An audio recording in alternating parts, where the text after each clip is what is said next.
Dilansir dari Perhimpunan Dokter Spesialis Kedokteran Jiwa Indonesia yang dilaksanakan pemeriksaan pada 14.988 orang sejak tahun 2020 hingga 2022, didapatkan bahwasannya terdapat hasil peningkatan permasalahan psikologis di Indonesia. Salah satunya adalah gangguan kecemasan.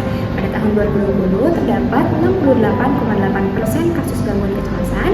Pada tahun 2021 terdapat 76,1% kasus gangguan kecemasan, dan pada tahun 2022 terdapat 75,8% kasus gangguan kecemasan. Nah, hal ini membuktikan bahwasannya di Indonesia permasalahan psikologis sebagian besar adalah gangguan kecemasan. Gangguan kecemasan ini berbeda dengan rasa takut ataupun cemas yang bersifat traumatik. Dikarenakan gangguan kecemasan ini bersifat berlebihan dan juga melebihi sesuai dengan periode perkembangannya. Seringkali gangguan kecemasan ini disebabkan oleh stres karena ia bersifat terus-menerus. Misalnya berlangsung selama 6 bulan ataupun lebih.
Sekian perkataan dari saya. Wassalamualaikum warahmatullahi wabarakatuh. Salam kenal Marsha.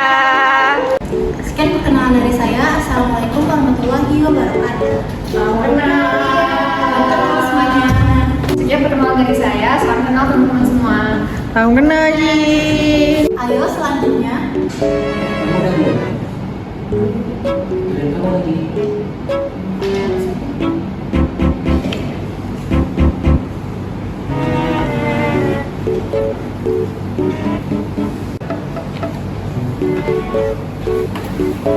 Ayo, kenapa ngomong lagi?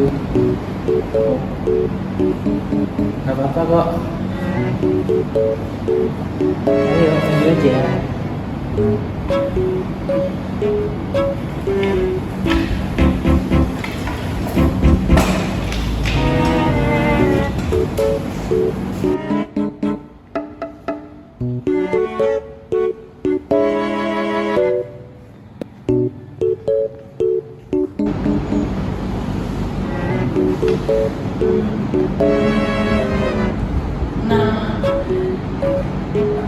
Permisi.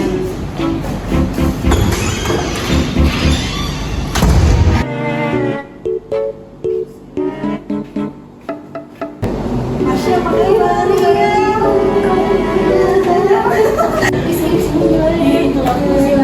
Kamu juga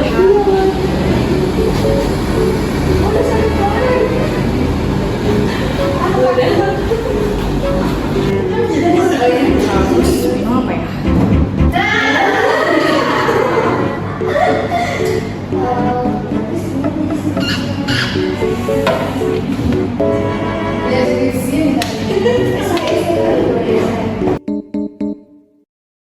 Nah, berdasarkan dari video sebelumnya teman-teman, dapat dilihat bahwasanya perilaku yang ditunjukkan oleh individu tersebut adalah sebuah gangguan ataupun gejala-gejala dari kecemasan sosial. Nah, menurut DSM-5 sendiri, bahwasanya gangguan kecemasan sosial merupakan sebuah gangguan yang dialami oleh individu ketika harus dihadapkan dengan satu atau lebih situasi sosial, seperti akan berinteraksi dengan orang lain, atau harus berkegiatan di tempat orang yang ramai, atau ketika dia diharuskan untuk tampil di depan banyak orang. Orang dengan kecemasan sosial juga takut bahwasanya tindakan ataupun gejala kecemasan yang ditunjukkannya akan dievaluasi secara negatif. Entah itu akan mempermalukan dirinya, atau menyinggung orang lain, ataupun bahkan mendapatkan penolakan dari lingkungan sekitarnya. Rasa takut dan cemas itu terjadi di setiap situasi sosial, sehingga individu dengan gangguan ini memilih untuk menghindari situasi sosial tersebut atau menghadapinya dengan tanggungan rasa cemas dan takut yang hebat. Ketakutan dan kecemasan tersebut tidak sebanding dengan ancaman aktual yang ditimbulkan oleh situasi sosial ataupun konteks sosiokultural yang ada. Ketakutan, kecemasan, serta penghindaran yang dilakukan oleh individu terjadi secara terus-menerus.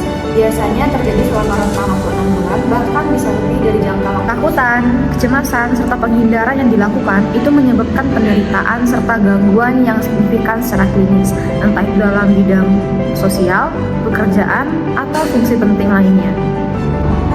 Nah, hal yang juga harus diperhatikan bahwasannya kecemasan, ketakutan, serta penghindaran yang dilakukan oleh orang-orang dengan gangguan kecemasan sosial itu tidak disebabkan oleh reaksi fisiologis dari penggunaan zat-zat tertentu seperti pemakaian obat-obatan. Nah, melakukan self-diagnose dapat memperburuk masalah yang sedang dialami. Oleh karena itu, segeralah mencari bantuan profesional supaya penanganan yang tepat dapat diberikan jika kamu mengalami satu atau beberapa hal yang tadi dipaparkan. Ingat ya teman-teman, jangan self-diagnose.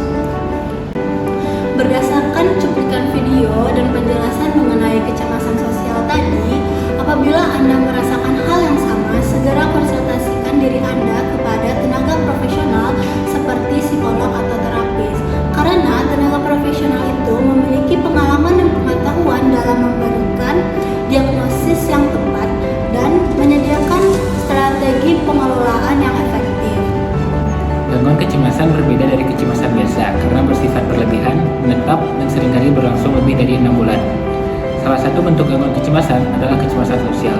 Kecemasan sosial adalah ketakutan berlebihan terhadap situasi sosial di mana seseorang merasa diawasi dan dinilai negatif oleh orang lain, seperti berbicara dengan orang asing, makan di depan umum, atau memberikan pidato.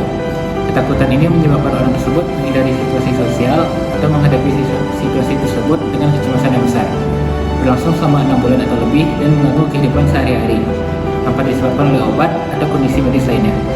Nah, untuk penanganan gangguan kecemasan itu sebaiknya dilakukan oleh profesional dan berdasarkan evaluasi medis yang tepat untuk memastikan perawatan yang sesuai.